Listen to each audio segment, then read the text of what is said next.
Assalamualaikum warahmatullahi wabarakatuh. Baik, teman-teman dari grade 4, kita kembali lagi di pembelajaran Pendidikan Agama Islam dan Budi Pekerti. Hari ini kita akan belajar tentang bersuci atau toharoh beserta dengan cara mensucikannya.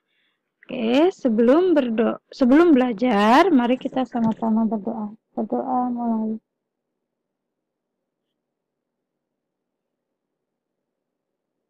Alhamdulillahirrahmanirrahim. Semoga kita semua selalu mendapatkan kemudahan dari Allah untuk memperoleh ilmu pembelajaran pada hari ini dengan pemahaman yang baik. Baik teman-teman, seperti yang Mustina sampaikan, hari ini kita akan belajar toharoh atau bersuci. Apa itu arti dari toharoh? Toharoh menurut bahasa artinya bersih atau bersuci. Sedangkan menurut istilah, toharoh adalah melenyapkan sesuatu yang ada di tubuh, pakaian, dan tempat yang menjadi hambatan bagi pelaksanaan sholat dan ibadah lainnya menurut tuntunan syariat Islam. Nah, untuk toharoh itu sendiri, dalil yang menyebutkannya yaitu di dalam surah Al-Baqarah ayat 222 yang artinya berbunyi, sesungguhnya Allah mencintai orang-orang yang bertaubat dan orang-orang yang menyucikan diri. Sedangkan menurut hadis riwayat Muslim, toharoh yang artinya adalah Allah tidak menerima salat seseorang yang tidak dalam keadaan suci. Nah, toharoh atau bersuci itu kita bersuci dari apa? Yaitu dari najis dan hadas. Apa itu najis? Najis menurut bahasa adalah kotor.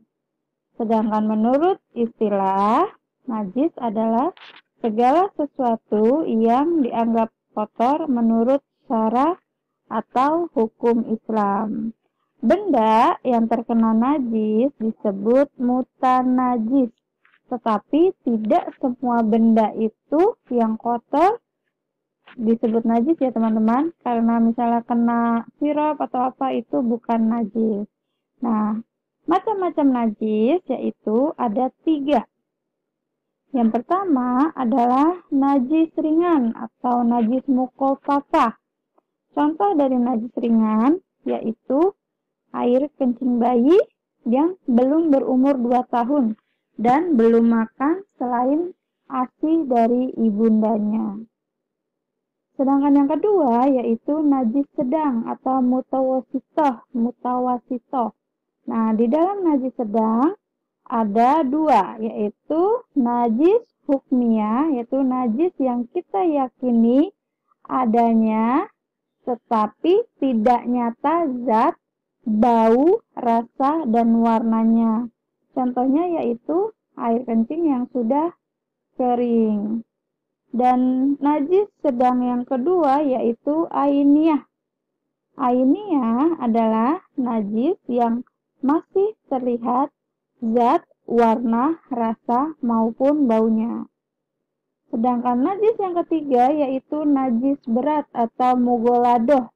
Contohnya air liur atau air kencing anjing atau babi atau keturunannya. Nah, itu adalah macam-macam najis. Nah, sedangkan hadas menurut bahasa adalah kejadian atau peristiwa.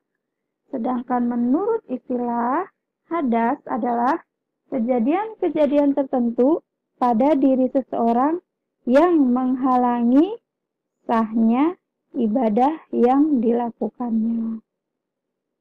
Nah, hadas itu sendiri terbagi menjadi 2, yaitu hadas kecil dan hadas besar.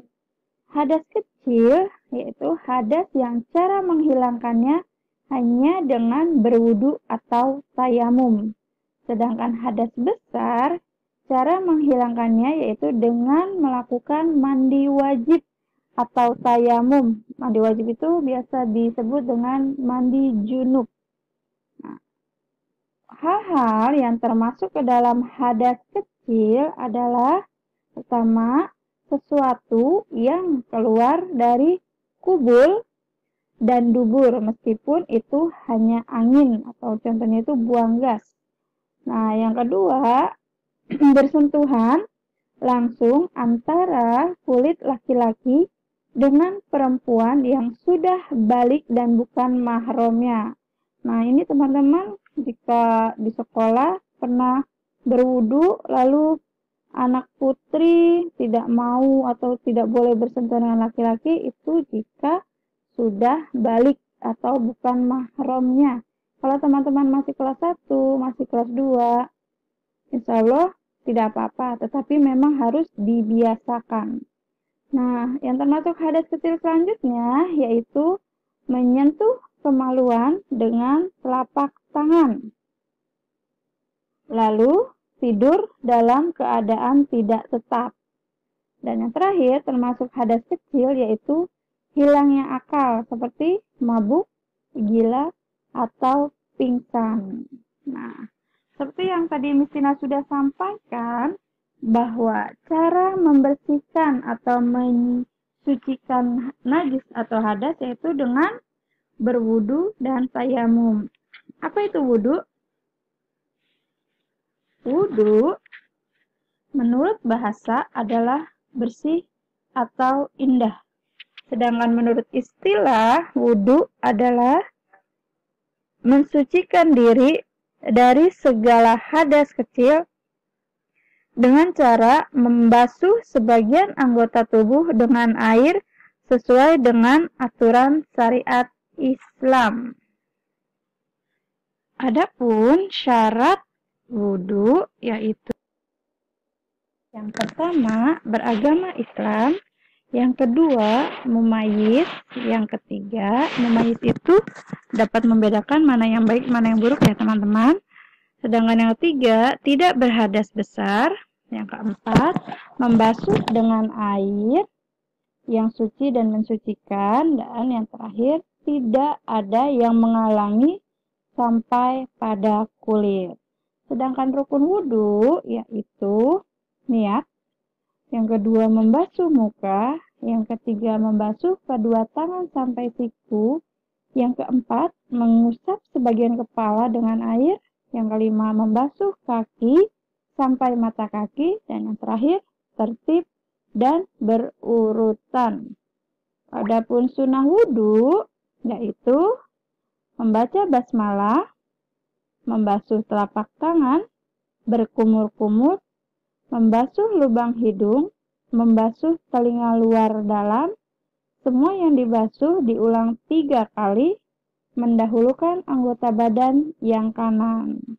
Tata cara wudhu, mesti yakin kalian sudah bisa semua. Coba, sebelum ke tata cara berwudhu, kita tepuk wudhu dahulu. Siap? 1, 2, 3, tepuk wudhu.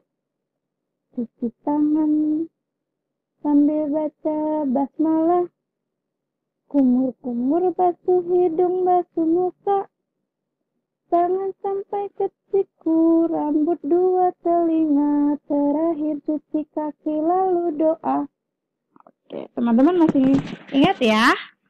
Saat TK selalu melakukan tepuk wudhu. Nah, itu untuk mempermudah teman-teman untuk mengingat urutan-urutan dalam berwudu.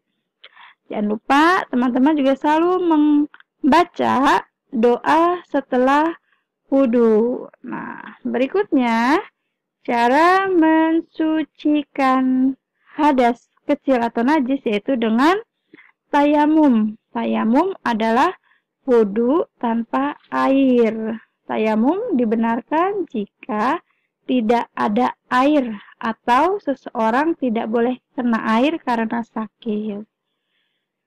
Tayamum juga dilakukan oleh seseorang yang dalam perjalanan, contohnya saat naik pesawat terbang atau kendaraan.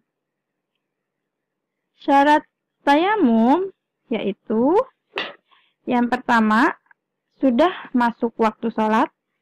Yang kedua, memakai tanah berdebu yang bersih dari najis dan kotoran.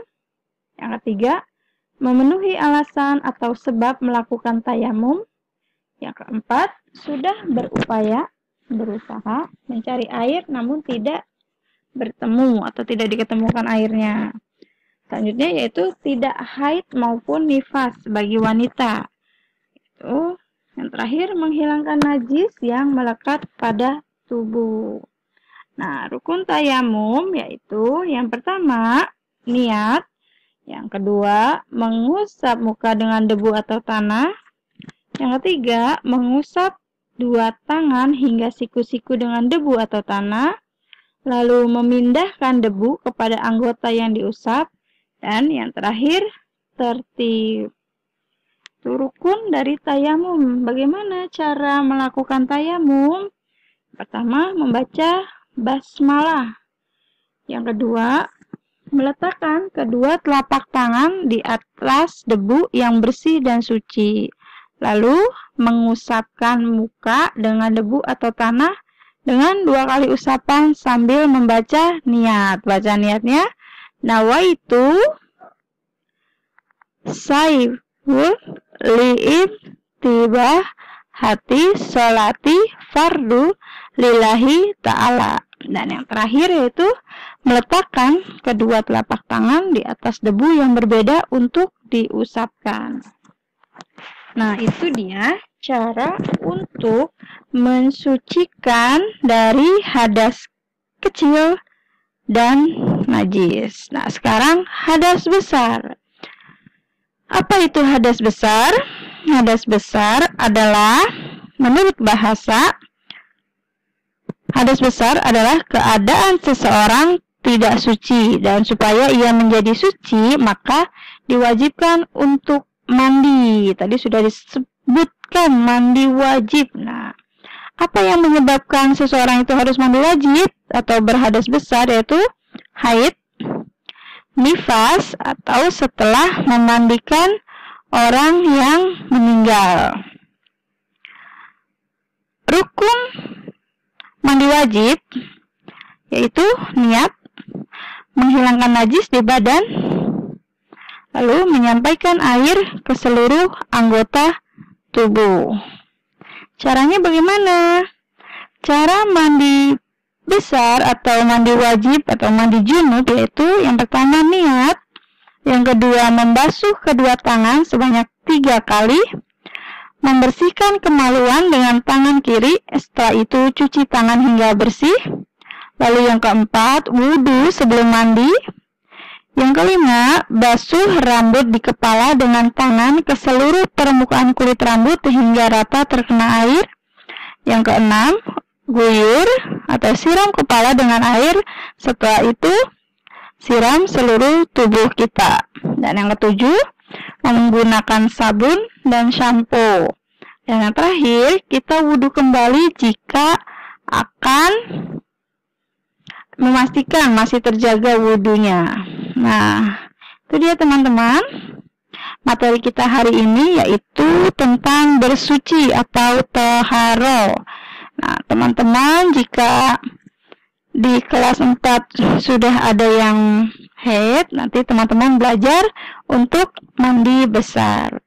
Nah, tugas untuk teman-teman adalah mengerjakan halaman 47 sampai 48.